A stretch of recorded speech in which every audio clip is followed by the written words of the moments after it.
Hey guys, Daniel Cordy here, and welcome back to another video. So, synthesizers, they're cool. They're probably the best instrument on earth. Don't believe me? Well, let me explain them to you. A synthesizer creates sound waves and routes it through what they call a signal path.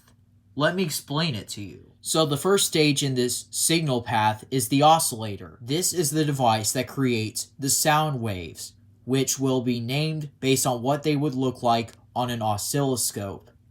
So, for example, this one creates sawtooth waves, square waves, and triangle waves. So, what do these sound like? What I'm about to play to you is a sawtooth wave. What I'm about to play to you is a square wave, or a pulse wave as some people call it. Sounds very similar to a sawtooth wave, but a bit readier. A lot of synthesizers allow you to change the width of these pulses. This is called pulse width modulation, and here's what it sounds like.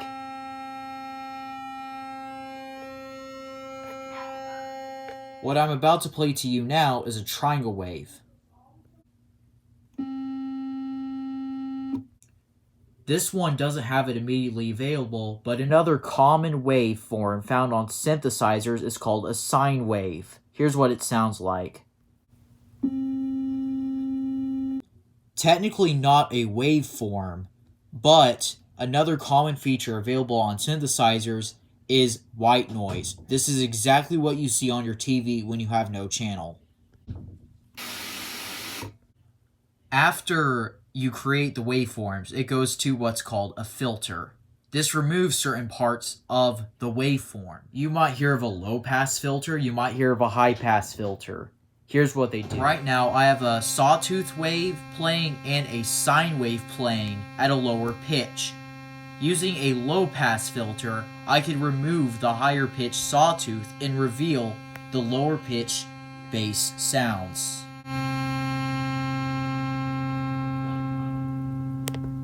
Right now, I have the same waveform playing as before, but with a high-pass filter. And turning down the cutoff will reveal the bass sounds, while turning up the cutoff will remove the bass sounds and only allow the extremely high-pitched sounds on. You could adjust this if you want, however. After the filter, the new filtered waveform goes to the envelope. This is pretty complicated, so please listen closely. So, it will be easier to think of these as not just attack, decay, sustain, and release, but attack time, decay time, sustain level, and release time. So, attack time is how long it takes to go from you pressing the key to maximum volume. For example, max attack time is this. It takes a while to go up to maximum volume. You know, let's just increase the volume just to see the effect a little bit more.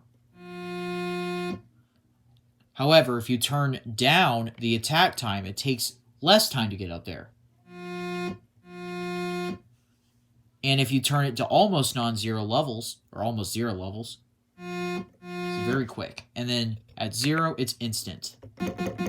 So, after it reaches the maximum volume of the attack, however long it takes, it goes through the decay stage, which is how long does it take to go from the maximum volume of the attack down to the sustain level. So if I turn down the sustain level and start holding down the keys, then be very silent.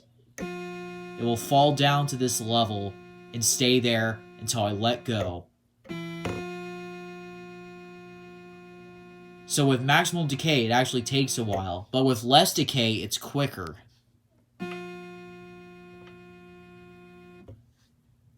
And if you turn up the attack, then, well, it makes no difference with the decay. So even with these settings, however long I hold down the keys, as soon as I let go, it instantly stops. Well, what if I want it to ring out afterwards? Or what would sustain otherwise be called, except on synthesizers? Well, you turn up release, which is how long it takes to go from the sustain level to silence. Maximum release, well, it will sound like this. I'm still holding it, let go, and it falls. So, to review the envelope, attack. How long does it take to go from silence to maximum volume? Decay. How long does it take to go from maximum volume down to the sustain level? Sustain level.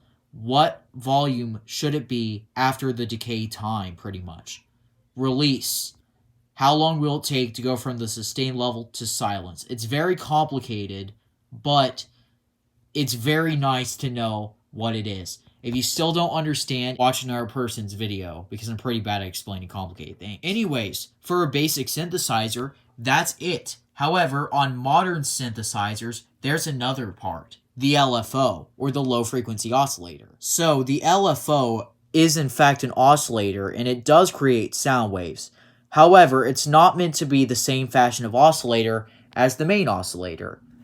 It's meant to modulate the waveform coming from the envelope. Well, how does it modulate the waveform, you may ask? Well, it simply just puts it on top of it. Physics. This specific LFO has 6 different waveforms, from sine to square, and then the bottom 2 are random and smooth random. So let's just see it in action to see what it does. So this is what a sawtooth wave sounds like without the LFO, and let's turn on the LFO. You see, we just put a sine wave over it. So this rate knob controls the frequency of the sine wave.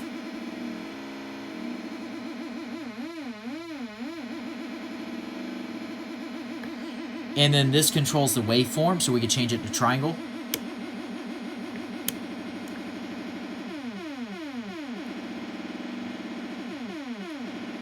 Square, of course. Random. Oh, that's smooth random, my bad. Random. Sounds like Gaster from Undertale. Pitch obviously controls the pitch of the LFO. We'll just set it to sine again, so.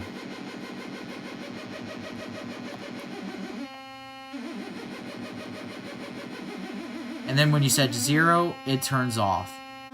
In case you still can't wrap your head around the LFO like I couldn't, it just, when you turn it on, it just puts a sine wave over the sawtooth, or whatever wave you choose, not just sine wave, which causes it to, you know, malform to the sine wave, sorta, right? And then if you turn up the frequency, the sine wave gets more frequency. I'll give you a little synth tip before we go. So, if you turn up resonance and then turn down the envelope amount, you get R2D2. Anyways, I hope you guys enjoyed this video. Goodbye.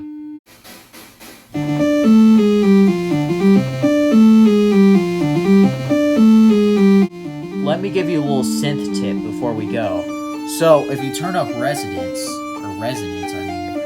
and then turn down the envelope amount, you get R2D2.